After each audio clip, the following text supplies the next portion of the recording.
My name is Pastor Jules, and today I'm going to do the summary of today's preaching. If the things are going in a bad way, do not discourage. You have wars in your life. People will fight you, the devil will fight you. But don't forget this, the Ancient of Days will come to your rescue. And when you overcome in your prayer room, then out there is only the result. Don't give up, you'll see the change in your life. Keep pressing on. Friends, there is a secret in perseverance.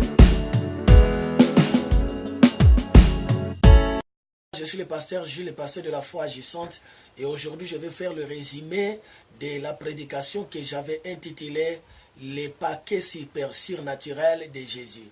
Les paquets surnaturels de Jésus. Quand vous recevez un paquet, vous ouvrez, vous trouvez les choses qui sont dedans. Maintenant ici, dans Matthieu chapitre 10, verset 1er, la Bible dit, il appela ses disciples et leur donna le pouvoir sur les esprits impies, en leur disant, allez, guérissez les malades, prêchez le royaume de Dieu, guérissez les malades et chassez les démons. Maintenant, dans le verset 5 de Matthieu chapitre 10, il dit, ce sont les disciples qui lui donna ce commandement. N'allez pas chez les païens et n'entrez pas dans les villes des Samaritains. Il dit, allez plutôt dans la maison des brebis perdues, des brebis égarées de la maison d'Israël. Et il dit, en allant prêcher la bonne nouvelle du royaume. Ça, c'est maintenant les choses qui étaient dans les paquets qu'il leur avait donnés. Et ces paquets étaient destinés pour les enfants de Dieu. Il dit, allez, la première chose dans les paquets, c'est enseigner ou prêcher la bonne nouvelle du royaume. Deuxièmement, guérissez les malades, c'est-à-dire les lépreux, toutes sortes de maladies. Numéro 3, ressusciter les morts spirituels. Tout ce qui est mort dans ta vie peut être ressuscité par Jésus-Christ. Numéro 3, il dit, chasser les démons. Numéro 4, chasser les démons. Dans d'autres termes, délivrer les gens de la puissance des ténèbres.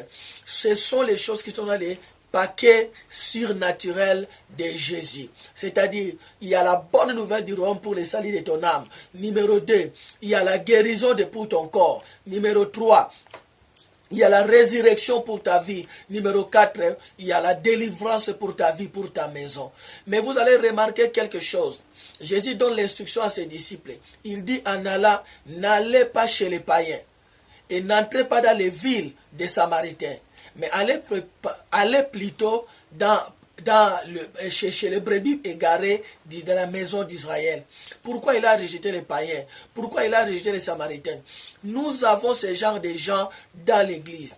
Les païens représentaient les non-croyants, c'est-à-dire les incrédules. Donc, les paquets surnaturels de Jésus ne fonctionnent pas quand vous n'avez pas la foi, quand vous ne croyez pas.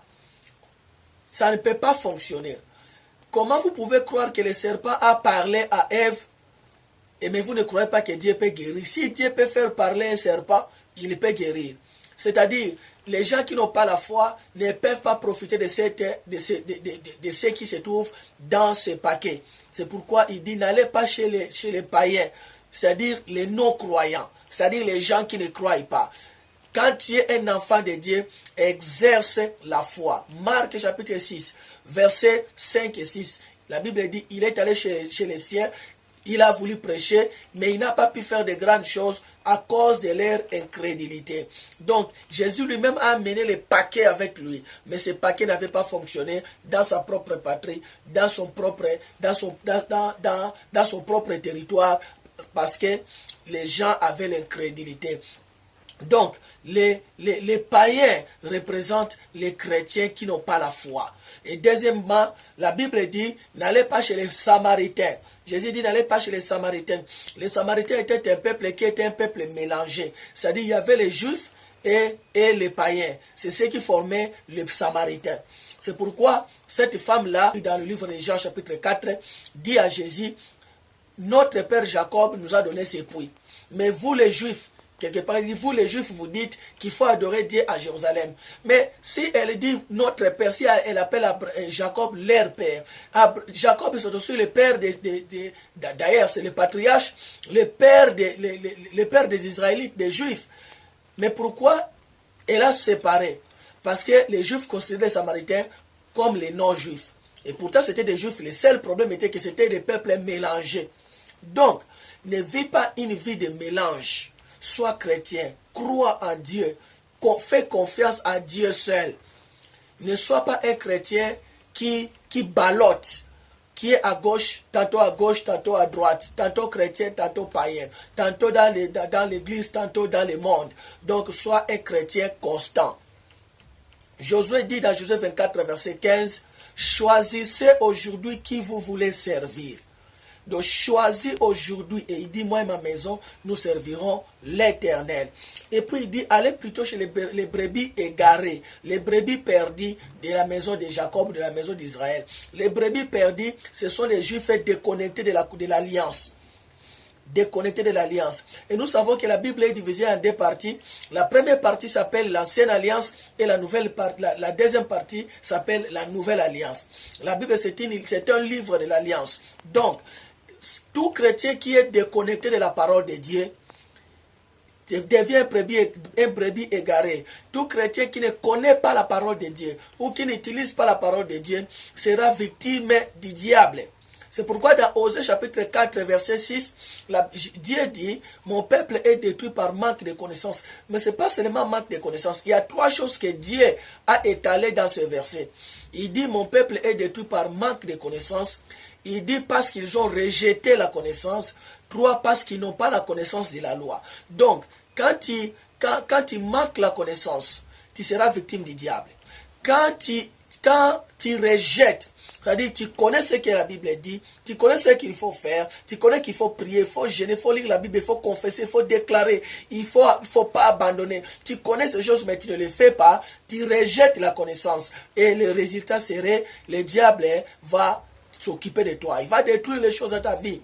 Troisièmement, il dit, parce qu'ils ne connaissent pas la loi, parce qu'ils ne savent pas la loi, ils ne connaissent pas la loi. Quand tu ne connais pas ce que Dieu dit, quand tu ne connais pas ce qui est écrit pour toi, bien aimé dans le Seigneur, tu seras victime du diable. Qu'est-ce que tu vas faire? Cherche la connaissance et n'ignore pas ce qui est écrit et cherche ce qui est écrit pour toi. Déclare, confesse-le. Par exemple, dans 1 Corinthiens chapitre 7, verset 23, la Bible dit, vous avez été rachetés avec un grand prix. Ne devenez esclaves de personne. Ne sois pas esclave de la pauvreté. Ne sois pas esclave du diable. Ne sois pas esclave des hommes, mais sois esclave de Jésus. Sois serviteur de Jésus. Sois servante de Jésus. Mais pour que cela arrive, tu dois avoir connaissance d'un tel verset et revendiquer ton droit. Dire, je ne peux pas être esclave de la maladie. Je ne peux pas être esclave de la pauvreté. Je ne peux pas être esclave du diable. Je ne peux pas être esclave de pornographie. Je ne peux pas être esclave de l'impudicité. Je ne peux pas être esclave de l'adultère. Je ne peux pas être esclave de ça. Tout, tu peux nommer. Et lève-toi, revendique et sois libre. Tu as été racheté avec un grand prix. Ne sois pas esclave du diable.